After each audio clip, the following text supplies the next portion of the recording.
Well, I thank the ranking member for yielding. Like many of our colleagues on the committee, I believe that Congress can and must act to create a level playing field for college athletics. We'll no doubt hear from our witnesses today that the current patchwork of state laws is difficult for colleges and conferences to navigate. But as a former college athlete myself, I'm more concerned with how that same patchwork affects athletes. When I was being recruited to play volleyball, I had to navigate that process alone. My parents didn't get a scholarship to college. In fact, many first generation Americans, like my dad, didn't have a choice but to start working right after high school. They didn't, they did their best to help me, but the burden of navigating different scholarship offers and weighing the pros and cons of one school against another was stressful and at times daunting. That was difficult enough 30 years ago without having to parse through the different state laws to determine if going to a school in New Mexico might be better from an NIL perspective than staying in my home state of Massachusetts.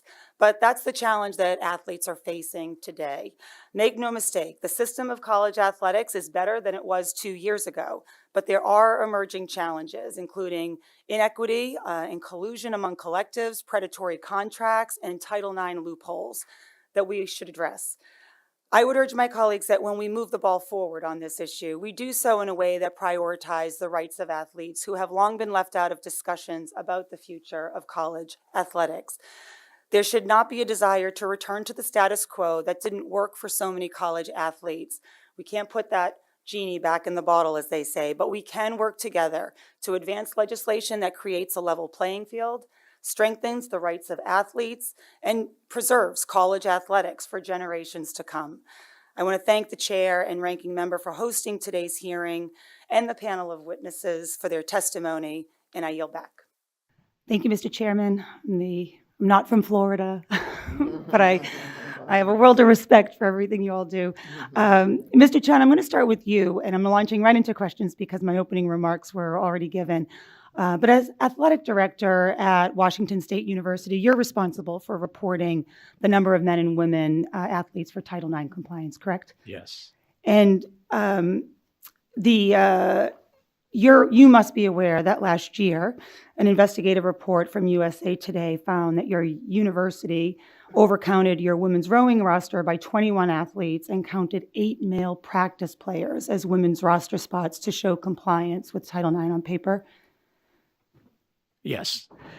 And it sounds like, just from your direct and truthful answers, that you understand that by overcounting or misrepresenting the number of women athletes at your university, that you're essentially depriving, in this case, 29 women of the chance to continue their athletic career.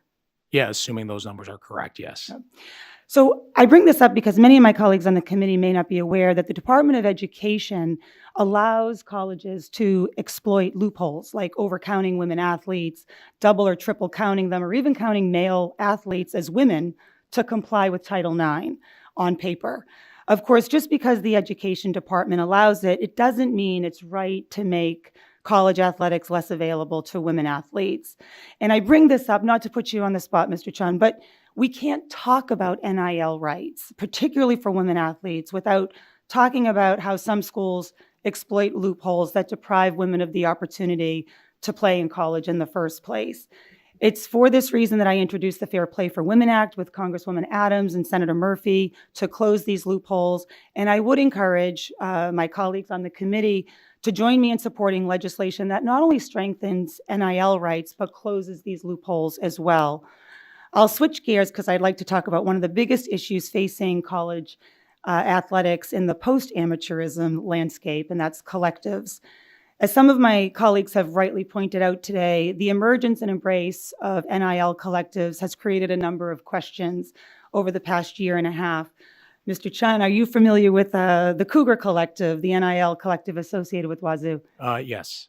And do you or athletic department staff, including coaches, communicate directly with members of the Cougar Collective? And if so, do they discuss potential recruits that a team may be hoping to land a commitment from? Not with me directly, and not to my knowledge with any of our coaches. Our interaction with them has been education.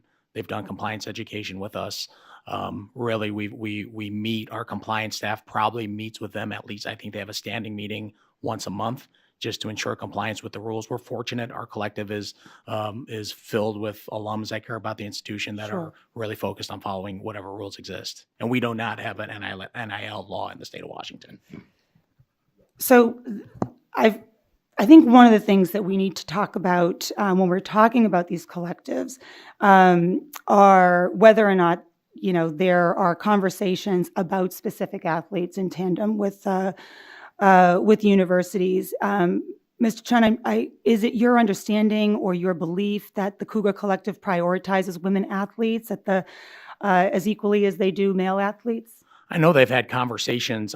We do not have access to what exact deals are happening, but I know they have communicated to us that they're working to try to find opportunities for our women.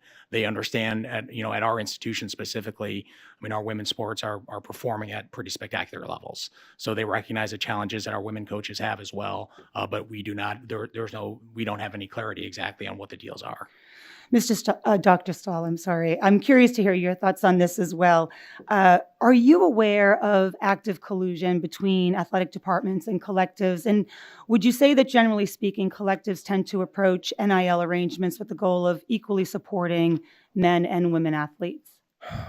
I mean, it depends on what you mean by collusion. I think one of the reasons I found the discussion somewhat odd today about collectives is what I know from around the country is athletic department heads like Mr. Chun are encouraging donors to donate money to collectives. It's a huge thing. It happens everywhere. And so, to the extent that we would need some sort of NIL federal law, like what exactly would they want said about collectives? Just the messaging is very unclear here. So in terms of collusion, I mean that... Coordination. Well, athletic director, I'll put it very simply, athletic directors around the country are absolutely encouraging donors to donate money to collectives. This happens everywhere. In addition to that, it would also be helpful as we consider where the boundaries of Title IX are, if we're also having conversations about specific recruits and how those collectives are set up to recruit athletes. Excuse me. Thank you. I know I'm over my time, Mr. Chair. I yield back.